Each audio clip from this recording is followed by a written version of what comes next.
I think my sister's boyfriend, male 44, is infatuated with my son, 13. I, female 38, am a single mother living on a waitress salary. Times are rough right now, and due to unforeseen circumstances, I've had to move with my sister for the past couple months. It's not an ideal situation, but I'm doing my best. I have an ex-husband, male 40, who is emotionally abusive, hence the divorce. We share custody of my incredible son, let's call him Roman, 13. Who has been so understanding of our financial situation. I love him more than I love myself. He is kind and intelligent. He stole my ex-husband's face, unfortunately, so he's beautiful. Every mom will say that their son is beautiful, but my kid really is stunningly gorgeous. The amount of adults my age or older who have given him creepy and unwarranted, he's going to be a heartbreaker in a few years, comments would alarm you. He has ADHD, but maintains decent grades. He plays a sport and is good at it. He got lots of friends who he visits often, and vice versa. Despite the changes in our living situation, he's thriving, and I do anything to keep that up. My sister, let's call her Sarah, 42, and her boyfriend, let's call him David, 44, are well off and live in a massive house. My sister was happy to take me in, but her boyfriend David, not so much, which I completely understand. I offered to pay rent, but my sister won't have any of it, so I do chores around the house and cook it as often as my work schedule will let me. I never saw much of David anyway. He was often at the bar with his friends or working or locked in his room playing video games. When we did see each other, he acted like I didn't exist. My son Roman was staying with his dad for a while as I was figuring things out, and I was worried about David's attitude once my son moved in with us. I talked to David and promised him that Roman would be respectful and well behaved, but he was weird about it and shrugged me off. Then David met Roman. David is absolutely fascinated with my kid. His disposition changed so quickly that it gave me whiplash. Suddenly, he stopped locking himself in his room and decided to spend time with us. Well, mostly my son. He helps Roman with his homework. He watches all of Roman's favorite shows so that they can talk about them together. He buys him food and gifts. My sister Sarah is over the moon. She's been telling me about how us moving in has been the best thing for their relationship because David is happier now. I thought I was sweet at first, but in the back of my head, I think something more nefarious could be going on. To paint a clearer picture, I've noticed some changes that I've noticed and I can't decide whether they're innocent or not. 1. David texts my son often, which wouldn't be weird, except he does it while he's at school. The texts themselves aren't weird at all, but David lightly scolds him for not replying sometimes. 2. Before my son moved in, David was rarely ever home during the afternoon and evenings. He'd stay out after work and go drinking with his buddies until late at night. It's a habit he's had for years, according to my sister. Now, he's home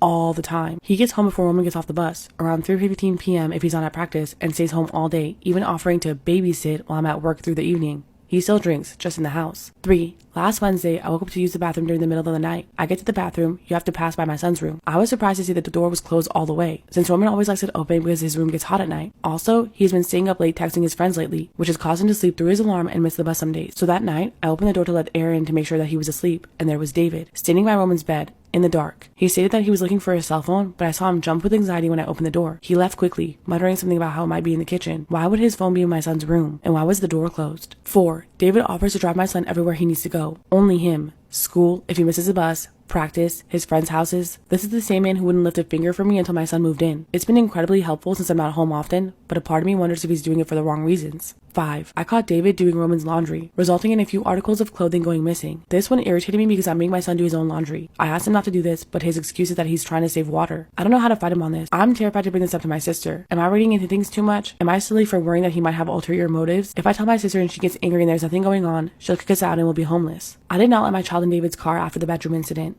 I would never do that. After this occurrence, tied with the laundry situation, I began taking note of David's behavior, which was when I started putting the pieces together. Next, I want to address a couple questions I've seen. 1. David is not on the Sex I Finder registry. 2. By saving water, David meant that he combines loads of laundry, meaning that he'll do his laundry and Roman's laundry in the same load. The laundry that I've seen go missing are mostly socks, which is typical, even when Roman was doing his own laundry. But then, Roman told me that he was missing a couple shirts and a pair of underwear. That alarmed me, since this only happened once David started doing his laundry. Massive red flag. 3. The texts between them are really innocent. David asking him what he wants for dinner, what time he should pick him up, discussing shows that they've been watching. But based on his other behavior, it's clearly a grooming tactic that I'll be sure to stop immediately. No way in hell should he be texting my kid at school. 4. The bedroom situation in clearer detail. I peeked in to make sure that Roman was asleep, and David was at the foot of his bed.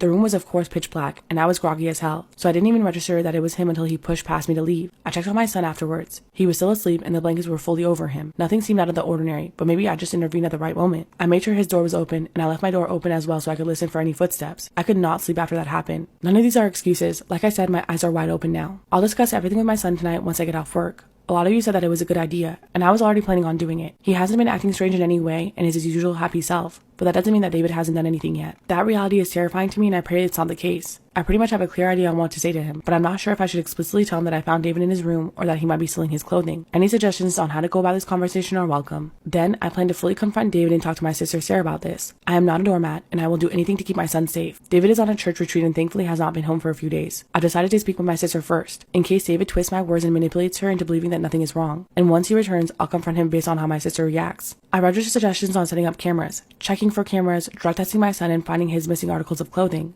I plan on buying cameras and drug testing him once we have a conversation. I did look for cameras and found nothing, but I'll look again. I'm terrified of what I might see if I end up finding Roman's missing clothing, but I know that it's just a reality that I have to face, that people can be so disgustingly vile to a child. Lastly, I know I need to get out of this house.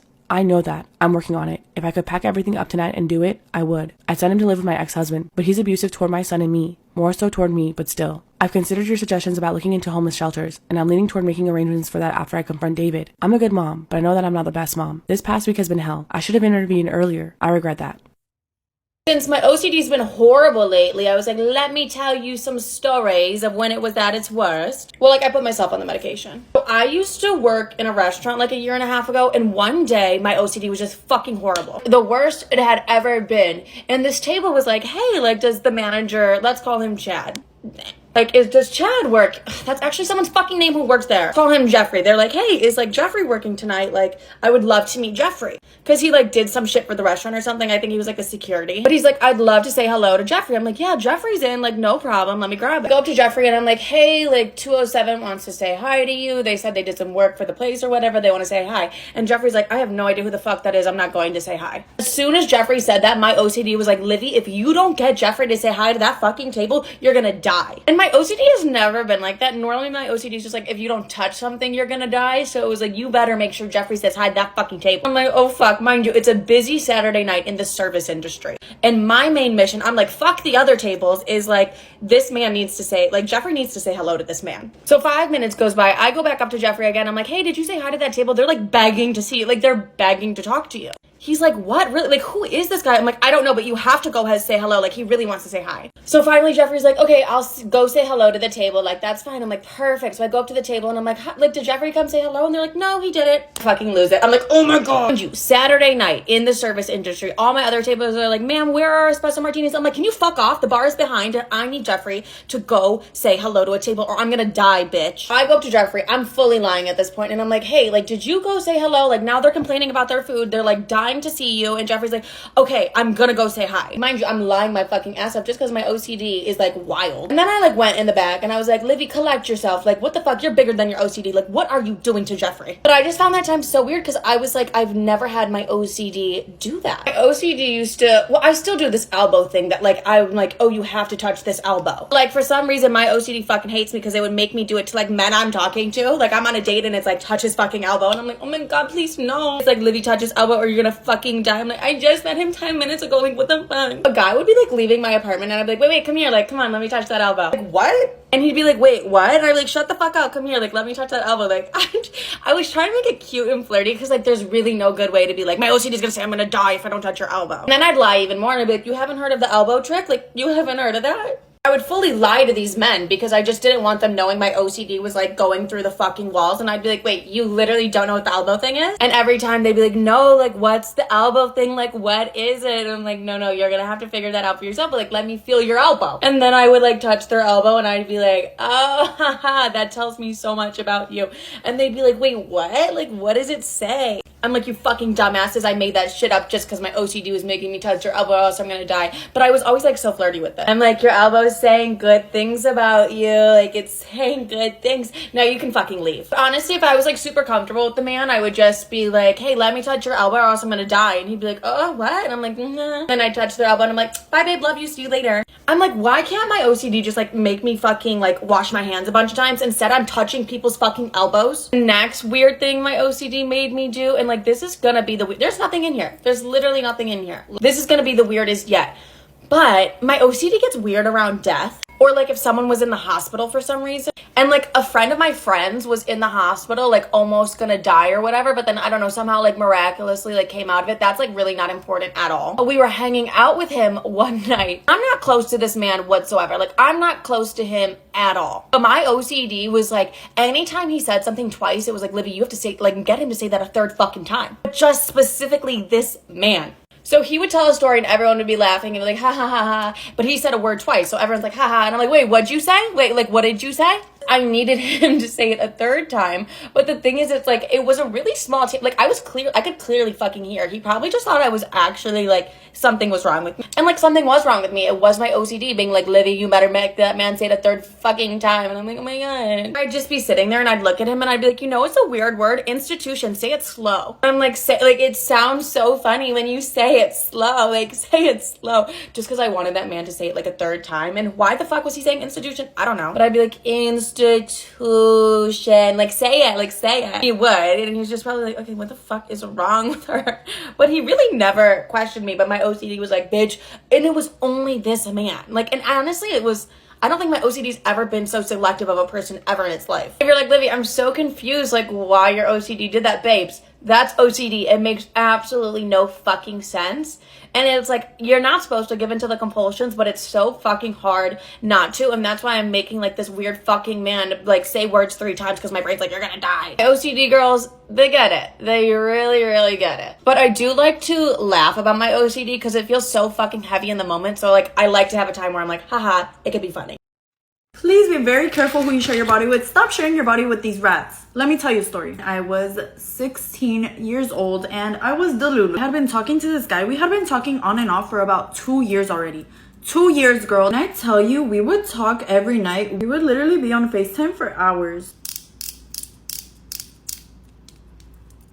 But keep in mind, this was like long distance. He was like 2 or 3 years older than me and he was in college. So he was in college like 2 hours away from me. Also, we're just gonna call him Chad, okay? So on Valentine's Day, Chad was like, oh, you know what? Like, I wanna see you.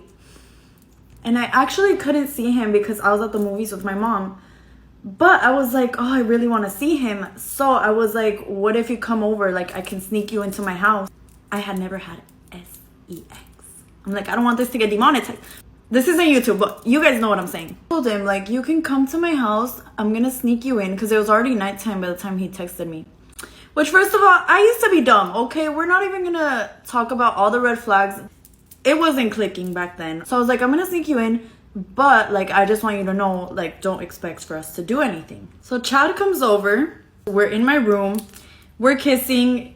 We're being, like, touchy, right? But still knowing, I'm like, we're not gonna actually, like, do anything. So at this point, he starts begging, you know, the classic, just a tip, like, just a tip, ni madres. First of all, when I tell you begging, girl, I mean begging, like, on and on and on. And I don't let him convince me because, first of all, I told you guys, I had never done that before. Second of all, I wanted my first time to be very special. And thankfully, I did wait, and thankfully, it was special. So eventually, he went on his phone, and girl, let me tell you, you're gonna think, oh, there was another girl. No. Girl, my heart drops. When I tell you my heart drops when I see this text message, he texted his friend, I'm about to be this hoe. I was so sad. It's been a long time that we've been talking. Like, it's been a long time. And this is how you see me? I was so hurt. I was like in shock. I looked away and I started crying, right? Girl, tell me why he deletes the message and he's like, what? What happened? Oh, and to top it off, I kid you not, he tries saying that message was about math homework.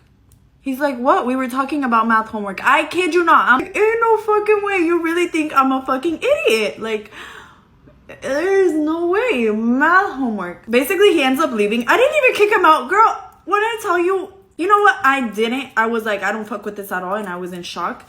And I didn't want to ever see him again, but I didn't kick him out. This is so embarrassing. He had somebody call him and tell them that he had to leave.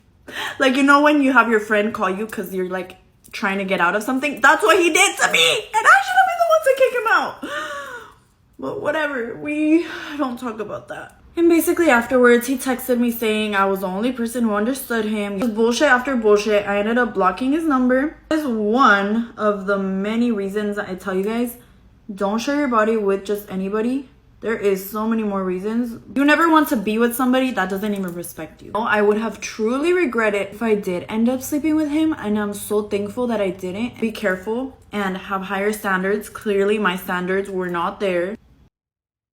I left trip early because my 26F, BF, M28, and his friends embarrassed me to tears. Okay, strap in because this is the most bizarre and embarrassing thing that has ever happened to me. Throwaway account, first time poster, etc. So I went to ski trip with my BF and his friends. It's their annual trip and the first time I went. We have been together for 2 years. The group that goes is him and 5 of his friends, 4 guys and 1 girl, all late 20s. I have met 2 of the guys before, but the other 2 and the girl I've only met briefly over FaceTime. They knew I was coming on the trip, so they verbo this house about 10 minutes from ski resort. We are a few days in for this weekly trip and everything is fine. The only problem has been the bathroom doors don't seem to lock. Important for later. There had been some near embarrassing moments but nothing major. Until day 4 of 7. I'm not a huge drinker, especially around people I don't know well. I wanted to just nurse a drink while we all talked and they drank. We haven't been eating the best and have pizza before this. My stomach was bothering me, so I excused myself to the bathroom on the main floor. I should have gone in the one upstairs, but you know what they say about hindsight. So I'm on the toilet, obviously taking a poop, when the doorknob starts to move. I'm in here, but his female friend comes in anyway. I don't know if because it was me or she was too drunk to hear or care. She honestly smells what's going on and makes a big ruckus to the rest of the group that I'm pooping.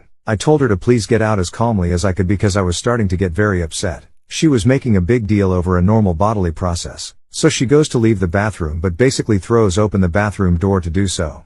3 of the 4 guys are there in the hallway and she's exposed me to them. Now I'm very upset and mortified. I yelled at her to get out and to shut the door behind her. They all are standing in the doorway and not listening to me. My BF notices what's going on and comes into the bathroom. I think he's going to yell at his friends, but instead, the drunk a-hole comments on how bad it smells in the bathroom. He leaves but doesn't take his friends with him. They continue to point and laugh while I'm in a vulnerable state. I think they were making potty jokes. All while I'm sat on the toilet, pant at my ankles, keeping my knees locked shut. I start screaming at this point to get out of the bathroom and shut the door over and over. I am actually crying at this point because I'm so mortified and I've never been in such a bizarre situation. My crying and screaming finally got the drunkard's attention. She shuts the door behind her. Now I'm breaking down in the bathroom, still crying and trying to get sorted so I can be done and wash my hands and get the hell out of this room. While washing my hands, all I can think is that my BF didn't help at all. I know they're drunk, but I don't think that's much of an excuse. They've just been drinking beer and I think he'd had 4 so far. I am absolutely mortified and decide to just go into the bedroom.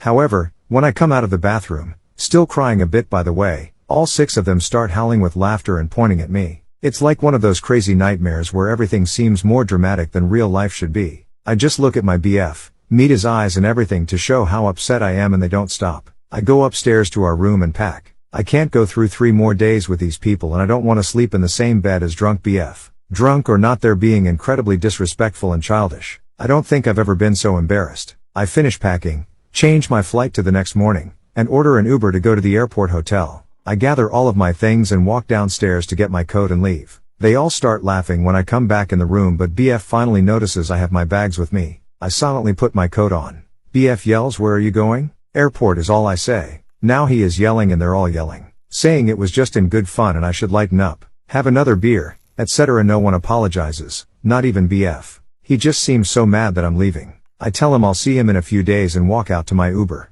Once I'm finally in my hotel room later, I curl up in bed and cry. I definitely did not see this being the way of my trip ended. Once I flew home the next morning and got back to my apartment, I had so many texts, missed calls and VMs from BF. They ranged from apologetic to angry to accusing, as if I did something wrong by going to the freaking bathroom. I haven't responded yet and he comes home in 2 days. I haven't even read all of the texts because it got more upset. How am I supposed to face these people again? It just seems like the most bizarre and surreal experience. I think I'm more upset that my BF did nothing, even when I was screaming and crying. He didn't stop me from leaving. He didn't follow me out. He just yelled at me and asked me where I was going. How could he not make sure I'm okay? Even now, I was upset enough to leave, and his texts that I did read are not supportive. No apology. Basically, I put a damper on the trip. I'm dramatic. It wasn't that bad, but I made a terrible impression with his friends. What about their impression to me? Because I'm having some pretty strong thoughts. Right now I still have a BF. That might be changing in a few days. I love him but do not like his reaction to all this.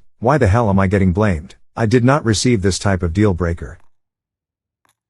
I'm losing my husband and don't think I can do anything about it. I'm 39 female, my husband is 39 male. We've been married for 13 years. After struggling with infertility for a few years, we realized early in our marriage we would not be able to have kids of our own. It was a tough realization, but we both decided to dedicate ourselves to our jobs and spoil the nieces and nephews and young cousins we have. A few months ago, a young woman, Kaylee, 26 female, moved into the house next door to us. She has 2 twin sons and is recently widowed. She's lovely and completely overwhelmed. She has no family in the area, so my husband and I, of course, offered to help her with anything she needed. She'll come to us for help with little things. She'll ask my husband to fix something or ask for an ingredient for a meal along those lines. My husband is always respectful and I don't think he would ever cheat, but I see how he reacts when Kaylee calls or rings the bell. His eyes light up. He gets excited. He loves her twin boys. They play and roughhouse with him all the time. Our driveway runs along the side of her yard. When he used to come home from work and they would be outside, he'd take a few minutes to play with them before he came in. So now they're out there every afternoon waiting for him. Oh no. My husband has admitted seeing them run up to him after work brightens up his whole day. I know my husband would never cheat or betray me, but I see him losing himself in this fantasy of what if this was my family? What if these were my kids? I know he wouldn't cheat, but I have this fear he's going to realize what we have isn't enough and he's going to leave me for the ready-made family next door. I don't want to discuss these concerns with him and sound accusatory, but yesterday I saw him and Kaylee talking outside and I wanted to cry. They looked like a happy family. They were on her deck talking and laughing. He was holding one twin boy while the other was climbing on her. I feel like I'm losing my husband and there's nothing I can do to stop it. I don't know what to do. I'm so happy that my ex-wife is miserable. 3 years ago I am 48, found out my wife, 46F, was having an affair. She met a guy at work and came home one day telling me she was in love with him, no longer loved me and wanted a divorce. This was a guy she'd only known for 3 months at the time. She and I had been together since we were in our 20s. We have 3 kids, M28, M26 and 23F. Well, I tried to fight for my marriage and didn't want a divorce, but she simply would not stop seeing this guy. After one weekend where she disappeared from Friday afternoon to Sunday night, I ended up throwing her out of the house. She immediately moved in with this guy. The only excuse she ever gave me was I never wanted to hurt you, but there's just something about this guy, and I deserve to be happy. That was it. That was the depth of her reasoning for throwing everything we built together away. We ended up finalizing our divorce in early 2022. Although I had very hard feelings toward her, I faked it enough to get pretty favorable divorce terms from her. It seemed she was so eager to be with her dream man that she didn't have time for a long divorce. So in the end I got to keep my pension and the house, which I had bought from my grandmother. I did have to give her half of my 401k, however. The effect on our kids was pretty devastating. All 3 of them took it very hard. My oldest son told her that if she chose this man he'd never have a relationship with her again. As of right now, neither of our sons has a relationship with their mother. Our daughter does talk to her from time to time, but their relationship is very strained to say the least. My daughter is a very kind person and she tries, but she usually ends her conversations with her mother even more upset than when they started. About 4 months after the divorce, my ex contacted me out of the blue. She told me she had made a terrible mistake and asked if she could come home. He dream man turned out to be an alcoholic who she says is verbally abusive and wasted all of her money. I used this opportunity to tell her exactly what I thought of her as a person, a wife and a mother. I told her this was her life now and to deal with it. I told her she no longer had a home at this house and to never contact me again. Then a few things happened over the last year that have driven her to start trying to contact me again. First off, I met someone. My sister introduced me to a friend of hers who is also divorced, and she and I hit it off. We've been seeing each other since last summer, and while we've agreed that neither of us wants to get married again, we are together. Once my ex heard about this, she once again tried to contact me, but I ignored her. My son also got married and didn't invite his mother. She again contacted me to try to get me to intervene on her behalf. I told her I would talk to him, but I never did. Secretly, I feel like she deserves all the pain she's feeling when it comes to our kids. She destroyed our family without so much as an afterthought. Too bad. So sad. Now she recently told our daughter that she finally broke it off with the dream man because she could take his drinking and total lack of responsibility. He wasted her half of the 401k that I had to give her. He also totaled her car driving drunk. This from a man in his 40s. Again, she knew this guy for 3 months and torpedoed our whole family for him. On the face of it, I act like I feel sorry for her, but inside I really delight in the fact that she's so unhappy. Call me evil or whatever, I don't care. She brought this on herself and it serves her right. I actually had to sit there one Saturday night while she got ready for a date with this guy and laughed on the phone with her friend about how awkward our living situation was. I lived in hell for over a year because of her. Wait until she finds out our son and his wife are going to have a baby later this year. Maybe if she had been able to keep her legs closed, she'd get to meet her grandchild. Enjoy your shitty 1-bedroom apartment and your broken down used car. Me and my new partner will think of you when we're on vacation in Hawaii this summer. Hawaii was the trip my ex and I always planned to take once our daughter finished college. Maybe I'll send her pictures.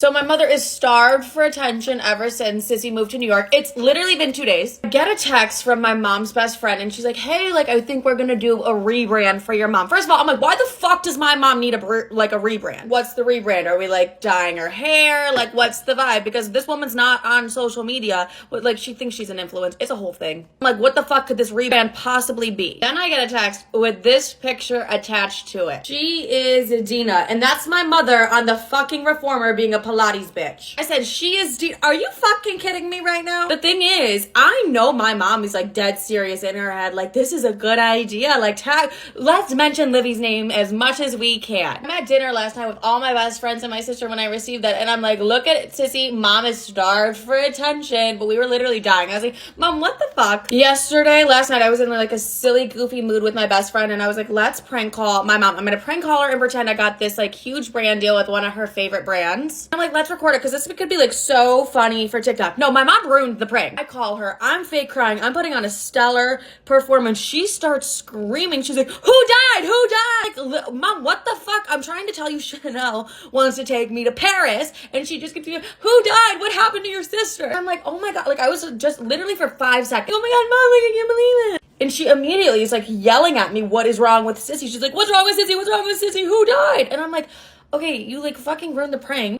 And then she started crying. It's like, I literally was like, Chanel wants to take me to Paris. And she was like, what's wrong with Sissy? And I'm like, Sissy's fine. No one said a fucking word about Sissy, but we need to talk about her 24/7. Like, what the fuck? I'm trying to tell you. Imagine if Chanel really was taking me to Paris and that's how that bitch reacted. I'd be so fucking pissed. Okay, side note, I am an empath. I can't speak. You know what? You know what's really fucking annoying? My job is just to speak. Like, to come on here and speak to you guys. So when I'm stuttering, did I even say stuttering right? So when I'm stuttering like this, it makes my job very fucking hard. I think I've stuttered like 75 fucking times in this video, and it's really pissing me off. It's like, I literally have one job. One fucking job. Don't stutter, Livy. I also don't know why I'm so angry today. I don't know what it is. I think I'm just so cranky because like I have not been sleeping this past weekend. Am I the asshole for being disgusting in front of my fiance's family to prove a point? Oh God. Disclaimer, discussions of poop. So I'm a semi-vegan. I have a lactose intolerance, gluten sensitivity, not to be confused with celiac, and IBS. I get teased a lot for my dietary choices, mostly because people think I'm a preachy PETA ass, but in reality, I'm fighting a constant battle to not shit my pants. Oh. I also get people thinking I have an eating disorder because I'm relatively petite and can't eat 99% of food and spend a lot of time in the bathroom. I do eat occasional fish or baked chicken, but 99% of my diet is plant-based. Red meat is a no-go, no dairy, and I don't eat grains, which sucks because I love bread so effing much. Over the weekend, my fiance and I went to his parents' house. They wanted to give us an engagement dinner. We've been engaged for 3 months now, but we live a ways away. At the dinner was my mom, stepdad, younger brother, and grandma. They know of my food aversions. They know I just eat rabbit food. I've been with my fiance for 4 years now, but at the dinner, they served very well seasoned chicken and sausage jambalaya with cornbread and smothered potatoes. I've lived my entire life in the southern U.S. surrounded by delicious food I cannot digest. I was really hurt. It felt like I was ignored. My fiance asked if there was anything I could eat since it was all almost completely against my dietary restrictions. Their response was I should just live a little and I needed some meat on my bones anyway. After all, we were celebrating and I should enjoy myself. Well, I excused myself and my fiance asked if I wanted to leave. I said no, I'm used to it. I didn't want to come off as stuck up. So I ate the food. Not a lot, but enough to be polite. But less than an hour later, I felt the rumbles. Oh no. You know the ones. Yeah. Where a deluge is imminent. Oh. We were all chatting in the living room. The night was winding down, but I knew I wouldn't make it all the way back home. I excused myself to the restroom, and at the last second I decided, rather than go to the guest bathroom on the other side of the house, I'd go to the half bath next to the living room. So, I went. In all my loud, stinky glory, I went. It lasted maybe 5 minutes, but the damage was immeasurable. The bathroom stunk, and when I came out, it was obvious everyone had heard. It was awkward. I said, sorry, sensitive stomach, you know? We left shortly after. My fiance was embarrassed and we fought on the car ride home. What? He said I did it on purpose and it was disgusting and I shouldn't have been so petty. We could have just left. Why would I act so immature, etc.? I wasn't sorry. I said his family knew about my problems but ignored me. I couldn't help it. Was I being an ass? Absolutely not.